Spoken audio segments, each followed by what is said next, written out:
அனைவருக்கும் வணக்கம். நம்ம செட்டிநாடு காட்டன் சேலைகள் உற்பத்தி செய்கின்றோம். அது மட்டும் இல்லாமல் அனைத்து வகையான சேலைகளும் நம்மிடம் உள்ளன.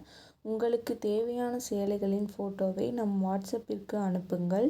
டிஸ்கிரிப்ஷனில் சாரீ பற்றின விவரங்கள் தரப்பட்டுள்ளது. அதுபோக நம் வாட்ஸ்அப் லிங்க்கும் தரப்பட்டுள்ளது. தேவைப்படுறவங்க காண்டாக்ட் பண்ணுங்கள். டெய்லி அப்டேட் பற்றி தெரிஞ்சுக்க நம்ம யூடியூப் சேனல் தேனி டெக்ஸ் சப்ஸ்கிரைப் பண்ணிக்கோங்க. தினமும் நம்மிடம் உள்ள ஆல் அவைலபிள் சாரீஸ் அப்டேட் பண்ணிக்கிட்டே இருப்போம். அதுபோக செட்டிநாடு காட்டன் சேலைக்கென தனி குரூப் டிஸ்கிரிப்ஷனில் கொடுத்துருக்கோம். நம்மிடம் உள்ள அனைத்து வகையான சாரீகளை பற்றின கேட்லாக்கும் டிஸ்கிரிப்ஷனில் கொடுத்துருக்கோம். செக் பண்ணிக்கோங்க. தேவைப்படுறவங்க காண்டாக்ட் பண்ணுங்கள். நம்ம சேனலை சப்ஸ்கிரைப் பண்ணிக்கோங்க. தேங்க்யூ.